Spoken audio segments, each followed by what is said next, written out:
All right, so if this glass cup here is my mind, mi cabeza, right? And this white stuff here is the feelings of self-doubt that I've always had going into my career. What I found to have been working for me throughout the journey of my career is that as I learn more, as I gather more experiences through learning, this goes into my mind here and replaces some of these feelings of self-doubt.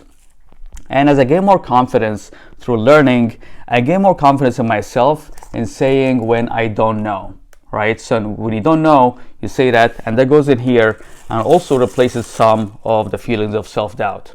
And as I do all of that and I gather more confidence and more positive feedback from others, when others trust me more because A, I learn more, and B, I say I don't know when I don't know the subject, then I get more positive feedback that goes in here as well and adds to my overall development. And so the topic of this video today is the imposter syndrome working in finance. Stick around.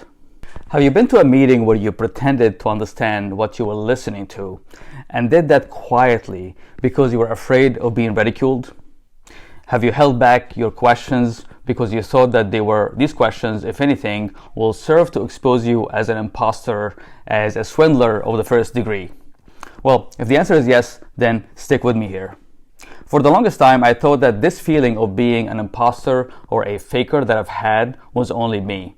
But then as I went through life and I went through a 15-year career in finance, I began to realize that many others around me were feeling the same way. So in this video, I wanted to address this imposter syndrome, this feeling of being a swindler, the feeling that you get often during a work meeting that you don't know much about the subject enough to be able to contribute to the meeting.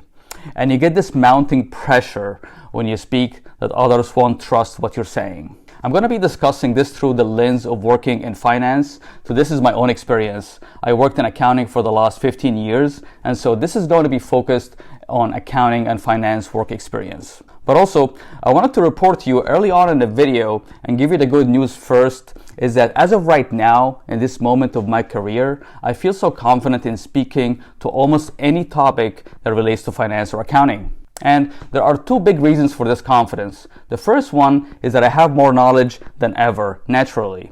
But the second one, and more importantly, is that I have a secret weapon which I'm going to be sharing with you today, and it's going to be so simple, it's going to blow your mind.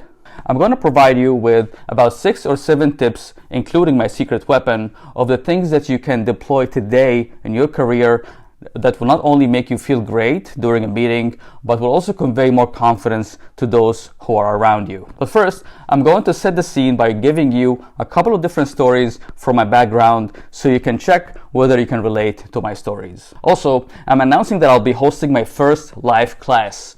And you heard me correctly here. This is a live online class where you'll be able to interact with me and ask me your questions directly. The seats will be limited to about 100 seats, so I'm going to be leaving a link in the description below. The class subject is going to be on how to analyze the balance sheet based on my experience as a controller for the last 10 years. All right, so the first story that I'm talking about takes place at a large manufacturing company where I took an accounting manager position about 7 years into my career. This was my first job at a manufacturing company, and to be honest with you, I didn't know a lot about cost accounting aside from what I learned in college. I was supposed to be supervising 3 employees, 2 on the accounts payable side and 1 in accounts receivable. I felt a bit shaky about taking this job because of my insecurities about cost accounting, and shortly after taking the job, I realized that my fears were true. In a lot of areas of the job, almost half of the material, my staff knew more than I did, and this was crushing my self-confidence and in turn creating a feeling of being an imposter, the feeling of not being worthy of their trust. So I struggled through this job for a couple of years, some days feeling okay and some days feeling a lot of self-doubt. But in the end, I left and I went to work for a smaller manufacturing company. This was my second big experience with the imposter syndrome. The role that I applied for was also an accounting manager, and the company historically operated out of Atlanta, Georgia. And now it was being acquired by a private equity firm in the Northeast, and it was moving its operations to New Jersey. The biggest part of my job was to go down to meet with the previous accounting team in Atlanta and inherit all of the tasks and learn as much as I can so I can bring the function back to New Jersey and build out an accounting team in the Northeast. Generally, I'm pretty daring and I don't have much fear. My mantra had always been to shoot first and then ask questions later, or take the job first and then figure out how to do it afterwards. My first week in the job entailed sitting in a room with the previous controller and their assistant, trying to absorb and inherit the functions of about 4 different accountants. And there were many times during these discussions that I had to pretend that I know what I'm listening to just because I was afraid of being ridiculed. Of course, now I know that this was very silly for me to feel this way because I could have simply explained that I'm not familiar with the subject and asked for more clarification. And right there, in that point, the point of asking for clarification lies my biggest problem with the imposter syndrome throughout my career, which is that I didn't know when is the right time to ask for clarification. Will I be ridiculed or criticized for not knowing the answer? Okay, now we come to the more important part of this video where I share with you my tips on how to overcome these feelings of being an imposter. Number 1, and this is my most important tip, is to make peace with the phrase, I don't know.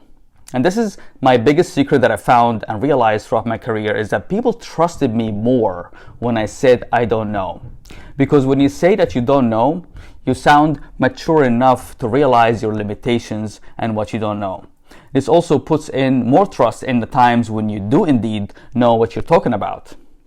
And always remember that people tend to be skeptic with those who always know everything all the time. Okay, number 2, it's okay for you to have self-doubt. There is always someone who's going to be knowing more than you. There's always someone who's going to be better than you at what you do. So just worry about what you can control, which is trying to learn as much as you can, whether that's in school or on the job. Okay, number 3, there are so many people out there that feel the same way that you do. I wish that I knew that when I was going through these feelings. I honestly thought that I was the only one on this island of self-doubt. As I progressed throughout my career, I spoke to my mentors and spoke to my peers. I realized at least half of the people that I spoke with have gone through these feelings of self-doubt. Okay, number 4, what you lack in knowledge, you can make up for with hard work. And I'll repeat that again. What you lack in knowledge, you can make up for with hard work. So how do you put that into practice? Well, when someone asks you a question that you don't know the answer to, you say that you don't know the answer, but you're going to do some research and you're going to try to find the answer. Number 5 is that you should know that everything is going to be okay at some point between 5 to 10 years into your career. It's a process of accumulation of knowledge and confidence over the years, and I promise you, you'll get to the point in your career, like me today, and I promise you that you'll get to a point in your career, as I did today, you'll get enough confidence when you walk into meetings, you'll know exactly what you're talking about, and you'll get the confidence to say that you don't know whenever you don't know the answer. All right, tip number 6 is that I want you to pass on this message to those whom you mentor. So when things begin to get better for you in terms of confidence, and as you gather more knowledge, you will naturally begin to mentor others in your career.